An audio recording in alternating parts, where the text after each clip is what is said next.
Group captain Narendra Verma जी। राधे राधे। राधे राधे महाराज जी। महाराज जी, अपने परिवार को लेकर, अपने प्रोफेशन को लेकर, अपने बच्चों को लेकर मन हमेशा विचलित सा रहता है। मन शांत कैसे करें मन? हाँ देखो, इसलिए आपने जिम्मेवारी अपनी मानी ना, तो आप असमर्थ हैं। ना काल आपके अधीन है, न माया आपके अधीन है, कुछ अधीन तो है नहीं आपके।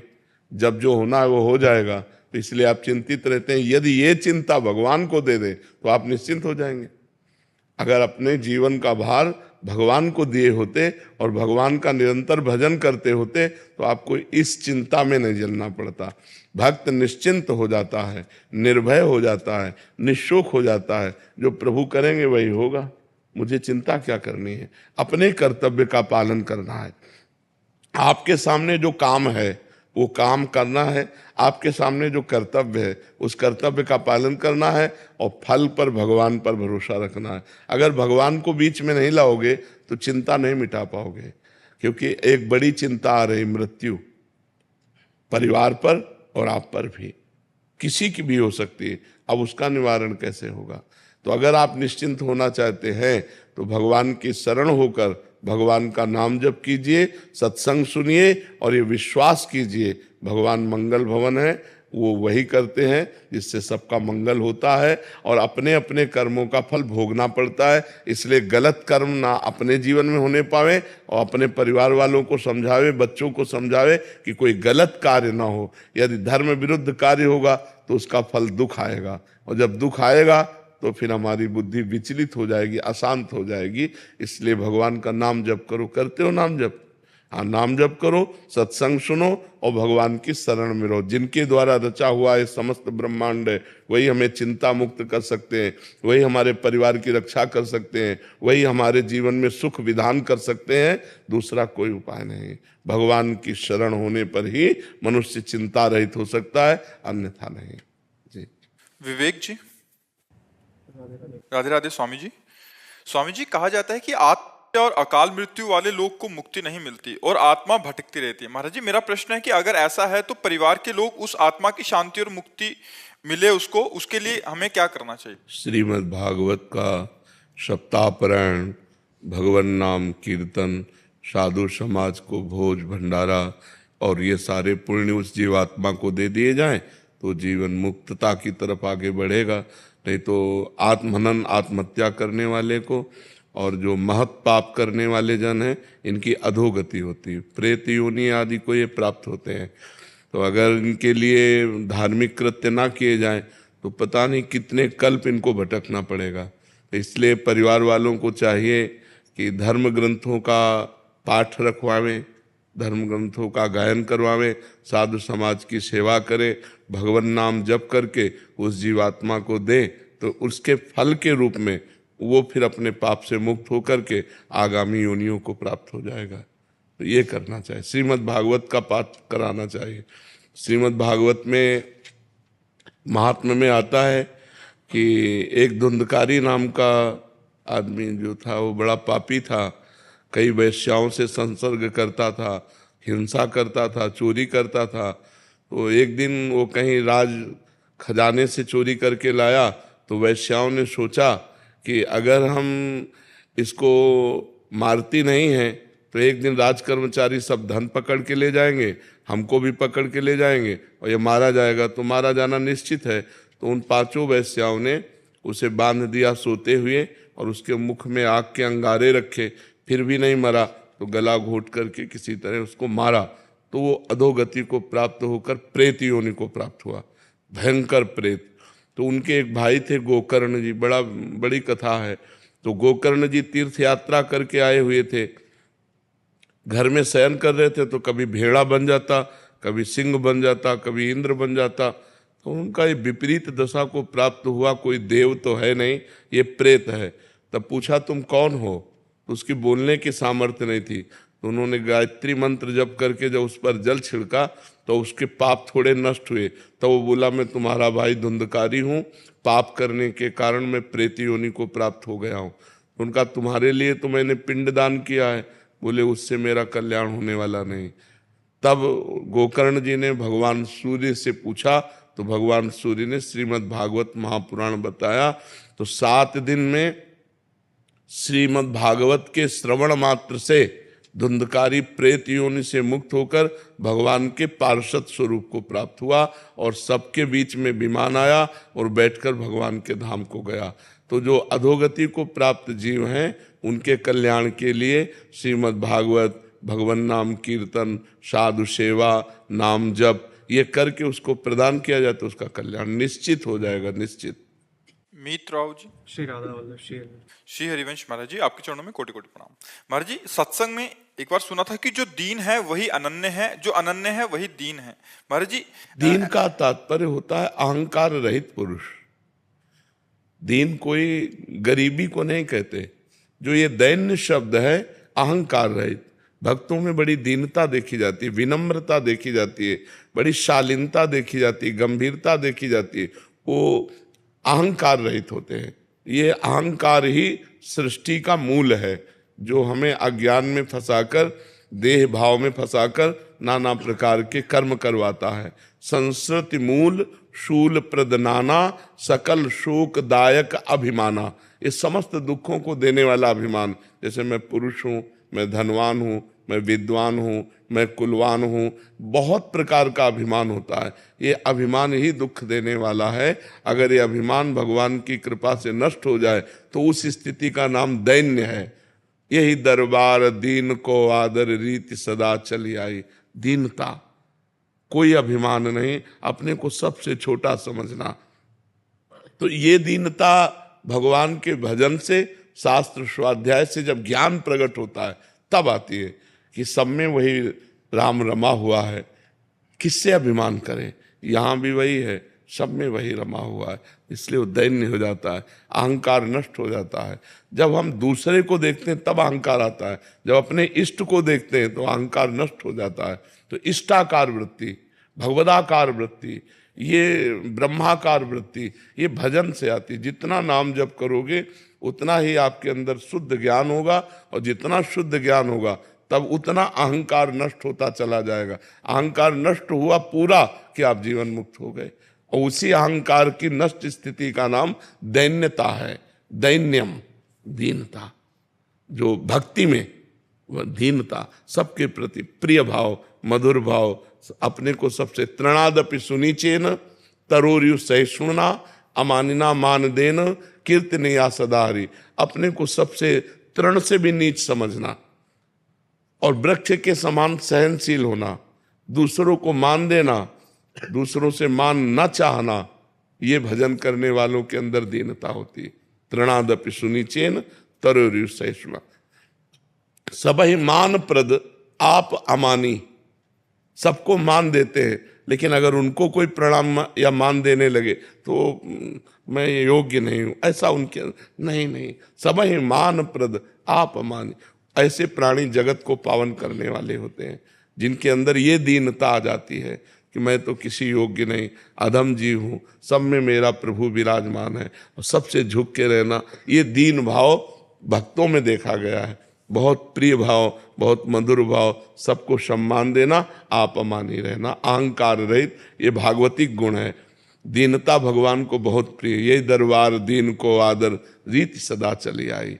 जे दीन प्यारे वेद पुकारे द्रवहु सुश्री भगवाना।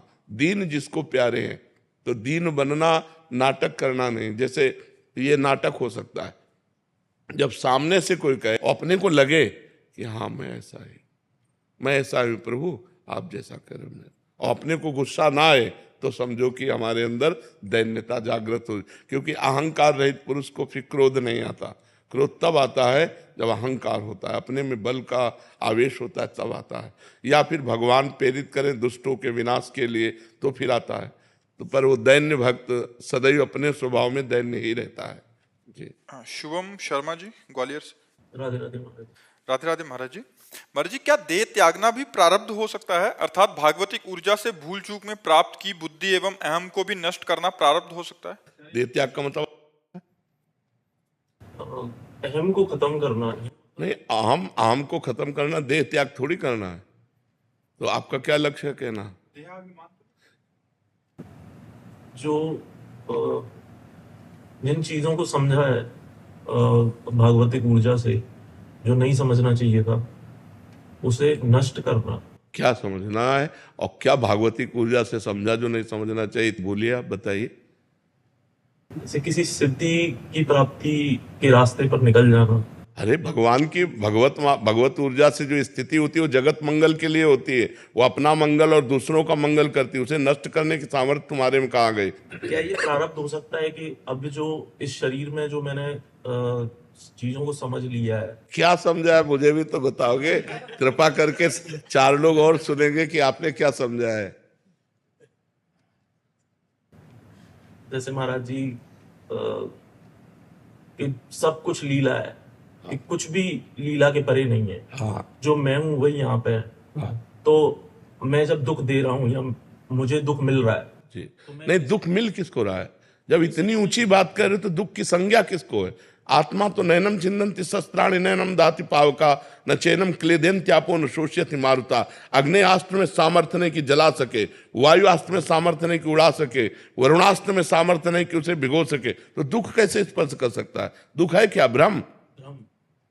किसको? किसी को दुख नहीं। दुख भ्रमात्मक पुरुष को होता है। जब ये ज्ञान हो गया कि जो मैं हूं वही तुम हो और वही सारा जगत है, तो फिर दुख कहाँ है? विचार करके देखो, कहाँ दुख है? आप कहते हो मैं उस विचार को नष्ट कर दूं, किसको? कौन सी स्थिति है?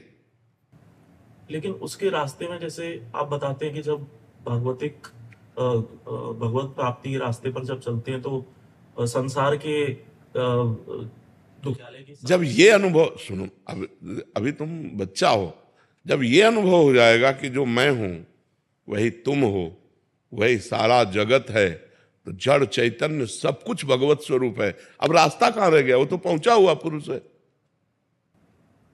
लेकिन उसके बाद अगर लेकिन लगता है, वापस आए, देखो, लेकिन लगता है तो बच्चा केवल तुम बुद्धि से बात कर रहे हो, स्थिति पाई भर की नहीं है। स्थिति के अंतर्गत जब बात आती है तब ये नहीं होता है। अभी उस स्थिति को प्राप्त करने की चेष्टा की जाए तो भी बात की जाए। उस स्थिति को प्राप्त करने की चेष्टा करना चाहते हो क्या? तुम तो नष्ट करने की बात करते हो। वैसे नाम जप करो, भगवान का नाम जप करो और गंदी बातों से बचो। हमारी प्रार्थना, गंदे आचरण जो होते हैं उनका त्याग करो और भगवान का नाम जप करो, सब ठीक हो जाएगा, सब ठीक हो जाएगा।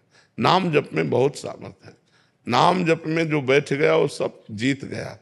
महाराज जी, कोई ऐसा प्रारब्ध हो सकता है जो नाम जप से और ध्यान से ना कटे, तो उसके लिए कुछ और चीजें की जाए? ऐसा प्रारब्ध नहीं होता कोई भी। इतना नाम जप कर जाए, हर प्रारब्ध नष्ट हो जाएगा, हर प्रारब्ध नष्ट हो जाएगा। जैसे हम तुम्हारे सामने बैठे, हमारी दोनों किडनी फेल हैं, थोड़ी देर बाद अभी डायलिसिस में जाएंगे। प्रारब्ध है, हम नष्ट करना नहीं चाहते, हम उसे भोगना चाहते हैं। अपने भजन से भगवान की प्राप्ति करना चाहते हैं। हमें प्रभु के विधान को देखना है। हमें अपने जप तप के द्वारा प्रभु के विधान को थोड़ी बदलना है। उसी विधान को, यदि अच्छा लाभ संतुष्ट हो, जैसी परिस्थिति भगवान दे रहे हैं उसमें मैं संतुष्ट हूं। काहू सो कछु न चाहूंगो, न भगवान से न किसी जीव से, शांत एकदम। और जो बाधाएं आती हैं वो भजन के द्वारा इतना ज्ञान होता है कि उनका निवारण भी होता है। जो बाधाओं में फंसता कौन है? अज्ञानी। अगर भजन करोगे तो इतना ज्ञान आएगा। पहले भजन तो करो डट के, तो अपने आप तुम्हारे अंदर शुद्ध ज्ञान आ जाएगा। तो ये तर्क वितर्क शांत हो जाएगा और ठीक रास्ता अपने आप प्रकाशित हो जाएगा। नाम बहुत बड़ी सामर्थ्य है बच्चा। नाम में भगवान को अधीन करने की सामर्थ्य है। सुमिर पवन सुत पावन नामू, अपने बस करी राखे रामू। भगवान को भी अधीन कर ले, ऐसे नाम में जप में महिमा है। तो प्रारब्ध क्या चीज है? प्रारब्ध पूर्व का किया हुआ पाप कर्म या पुण्य कर्म। प्रारब्ध वही बनता है आकर। प्रारब्ध कोई देवता थोड़ी, हमारा किया हुआ पीछे का कर्म ही प्रारब्ध बनता है आकर के। तो अगर हम नवीन कर्म भजन डट के करेंगे तो प्रारब्ध को परास्त कर देंगे, पीछे वाले को। अब यह है कि पीछे वाला है 500 ग्राम और आपका भजन है 50 ग्राम, तो कुछ होने वाला नहीं। आपका भजन जब 500 से ऊपर चले तब वो दबेगा जा करके। तो प्रारब्ध के अनुसार जब भजन उस कोटि का हो तो प्रारब्ध नष्ट हो जाए। अपने लोगों को भजन चुन्न पुण्य है और प्रारब्ध पहाड़ की तरह वो दबाए डाल रहा है। तो माला चलाते हुए भी उसको कष्ट हो रहा है, वो चिंता हो रही है, उसको शोक हो रहा है, क्योंकि प्रारब्ध बहुत प्रबल है। तभी तो कहते बहुत होश में रहना चाहिए। हम अनजाने में बहुत से पाप कर लेते हैं। अरे जो मुर्गा मुर्गी मछली बकरा बकरी ये सब खा रहे हैं, ये पाप नहीं है क्या?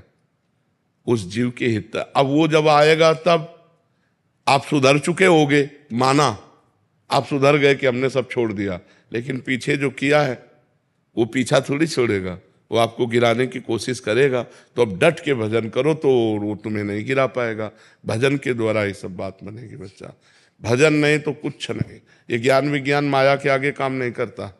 शिव विरंच का मोह है को है बपुराण, अस जिए जान भजी मायापति भगवान। राम राम राम, राधा राधा, कृष्ण कृष्ण, हरि हरि। जो नाम प्रिय हो, खूब नाम जप करो, इसी से मंगल हो जाएगा, इसी से दिमाग भी ठीक हो जाएगा और रास्ता भी आपको दिखाई देने लगेगा। ठीक है। मनीष जी मिर्जापुर से। राधा वल्लभ श्री हरिवंश।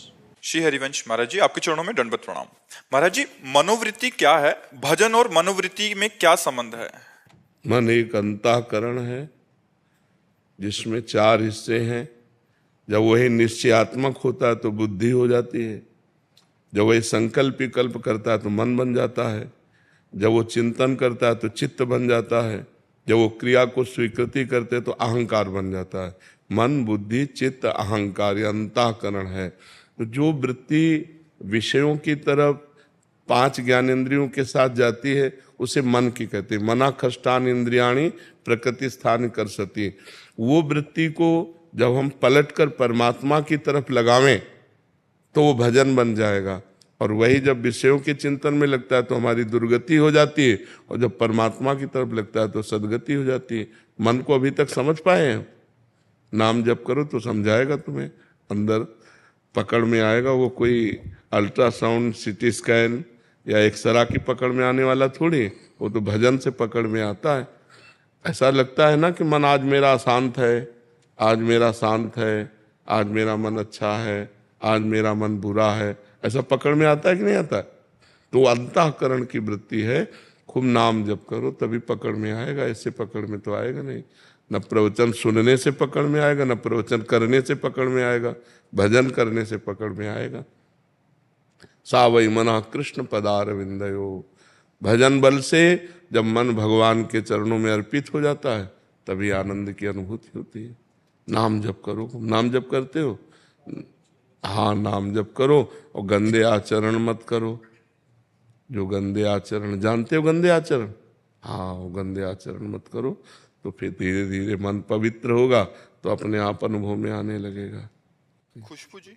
राधे राधे महाराज। राधे राधे महाराज जी। महाराज जी, क्या आत्मज्ञान की प्राप्ति के बाद जीव को भ्रम या मोह आ सकता है क्या पारिवारिक जनों में? नहीं, स्वात्मा रामम विषय मृग तृष्णाम भ्रमयति।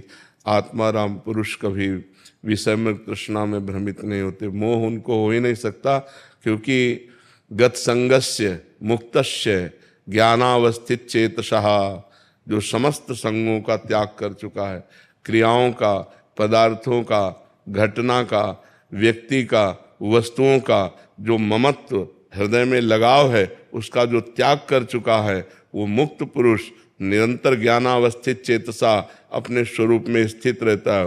वो कभी मोह को प्राप्त नहीं होता। गत संगस्य मुक्तस्य ज्ञानावस्थित चेतसा, जिसको हर समय अपने स्वरूप का बोध रहता है वो कभी कहीं किसी में आसक्त नहीं हो सकता। नहीं स्वात्मा रामम विषय मृग तृष्णाम भ्रमयति। आत्मा राम पुरुष इस विषय मृग तृष्णा में कभी भ्रमित नहीं होता। उसको आत्मा के सिवा दूसरा नजर ही नहीं आता, तो मोह किससे करे? जैसे भक्त भगवान के सिवा और किसी को नहीं देखता, ऐसे ज्ञानी आत्म स्वरूप के सिवा किसी को नहीं देखता। किसका प्रश्न है? समझ पा रहे हो? हाँ, तो अभी ज्ञान का मार्ग अपनाए कहाँ है? ज्ञान हो जाएगा तब पता चलेगा। गुरु किरण जी लखनऊ से। राधे राधे। राधे राधे महाराज जी। महाराज जी, भक्ति मार्ग एवं ज्ञान मार्ग को क्या साथ लेकर जाया जा सकता है? थोड़ी दूर तक, थोड़ी दूर तक, सिद्धांतों तक। जहां लक्ष्य की बात आएगी वहां अंतर पड़ जाएगा। ज्ञान का लक्ष्य है अहम ब्रह्मास्मि, ब्रह्म स्वरूप हूं मैं, तत्त्वमसि, तत्त्वम असि, ज्ञान का लक्ष्य है। और भक्ति का लक्ष्य दासोहम, दास दासोहम, मैं प्रभु का दास हूं, प्रभु के दासों का दास हूँ, प्रभु मेरे स्वामी हैं, मैं उनके चलाए चल रहा हूँ, मैं उनके जियाए जी रहा हूँ, मैं उनके बल से हूँ। और ज्ञानी आत्मस्वरूप सब कुछ ये माया का दर्शन करके कि ये सब मायामय है, त्रिगुणमयी माया का खेल है, वो त्रिगुणातीत अपने स्वरूप में स्थित रहता है। तो भक्ति और ज्ञान मार्ग का पथिक थोड़ी दूर तक चल सकता है, सिद्धांत तक, लेकिन लक्ष्य तक नहीं। लक्ष्य में अलग हो जाता है, वो सोहम ये दासोहम, इतना अंतर हो जाता है। ब्रह्मचारी विज्ञान चैतन्य जी, रामकृष्ण मिश्र। महाराज जी, जब भगवान के दर्शन होते हैं तब इन्हीं आंखों से होते हैं या भगवत कृपा करके दिव्य दृष्टि देते हैं, जैसे कृष्ण जी ने अर्जुन जी को दिए? ज्ञान का आत्मस्वरूप का साक्षात्कार करने के लिए जैसे बुद्धि में नेत्र होते हैं, ऐसे भगवत साक्षात्कार करने के लिए मानस नेत्र होते हैं। उर के नयन निहार, जब हृदय में प्रेम नेत्र खुलते हैं तब भगवत साक्षात्कार होता है। और जब भगवत साक्षात्कार होता है तो वो नेत्र इन्हीं में खुलते हैं, देख तो इन्हीं से पाते हैं ना। तो मानस नेत्रों से हृदय में दर्शन हुए, और जब बाहर नेत्र खुले तो जिधर हमारी दृष्टि जाती है उधर भगवान ही भगवान नजर आते हैं। सिय राम में सब जग जानी, करो प्रणाम जोरी जुग पानी, सब में अपना भगवान ही नजर आता है। जब हृदय के नेत्र खुल जाते हैं ना तो ये माया का पर्दा हट जाता है, तब केवल भगवान ही भगवान सब कुछ बने हुए हैं। जैसे हम कंगन या हार ये नाम कह रहे हैं, लेकिन तत्व से जानने पे हार और कंगन दोनों में सोना एक ही है। ऐसे ही जड़ और चैतन्य कहने में दो हैं, लेकिन तत्व से जब देखेंगे तो एक ही परमात्मा जड़ बना हुआ है, एक ही परमात्मा चैतन्य बना हुआ है। वही परमात्मा सबके हृदय में विहार कर रहा है। सब कुछ बना हुआ, सब कुछ बना करके उसका पालन करता हुआ और सबका संहार करता हुआ वो असंग रहता है, सबसे परे और सब में भरे, सबसे परे और सब में भरे। ये सिद्धांत जो समझ गया वही सच्चा भक्त है, वही सच्चा ज्ञानी है, जो वो सबसे परे भी है और सब में भरे भी है। वासना वासुदेवस्य वासितम भुवनत्रयम् सर्वभूत निवासोस्मि वासुदेव नमोस्तुते। समस्त भूतों में वही विराजमान है, लेकिन जो भूत है वो भी वही बना हुआ है। वो निर्विकार होते हुए भी विकार की लीला दिखाई दे रही है।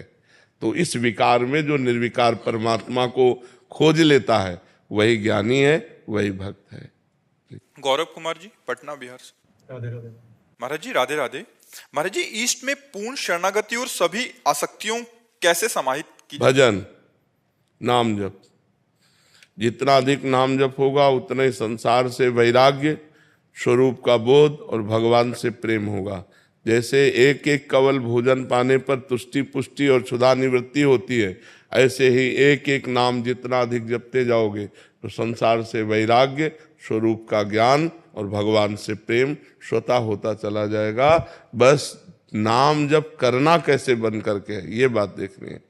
अब मनमानी गंदे आचरण भी करते रहो, माला भी घुमाते रहो तो उससे कुछ नहीं होगा। इंद्रियों पर विजय प्राप्त करके शांत गंभीर जैसी भी परिस्थिति है उसमें राजी, मान सम्मान निंदा स्तुति इसमें समान भाव, और अंदर की चेतना से किसी से भी द्वेष नहीं, किसी से भी हमारा नफरत नहीं, घृणा नहीं, और खूब नाम जप करो, अभी स्थिति आ जाएगी। महाराज जी, गुरु निष्ठा और आज्ञा पालन का सामर्थ्य कैसे प्राप्त होता है? भगवान की कृपा से। भगवान से प्रार्थना करो कि हमें गुरु चरणों में निष्ठा दें और वो हमें वो सामर्थ्य दे, वो बल दे, जिससे हम गुरु आज्ञा का पालन कर सकें। भगवान की प्रार्थना की जाए, भगवान से विनय की जाए, तो भगवत बल के द्वारा गुरु आज्ञा का पालन होता है। भगवत बल के द्वारा गुरु निष्ठा होती है। निष्ठा वो होती है काट दिया जाए फिर भी अपनी निष्ठा को न छोड़े। बड़े बड़े महापुरुषों के जीवन में निष्ठा की जब बात आई है तो देखो कितना कष्ट दिया गया। गुरु अर्जुन देव जी को कितना कष्ट दिया गया।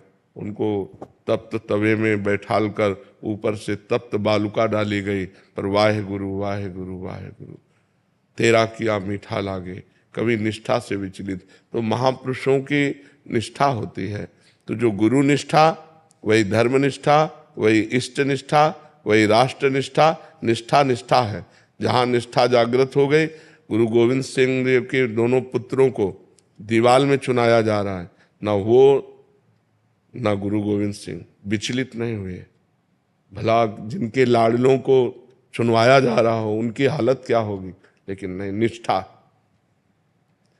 सारी कर्तव्य परायणता अपने पुत्र परिवार के लिए ही तो होती है, अपने जीवन के लिए होती है।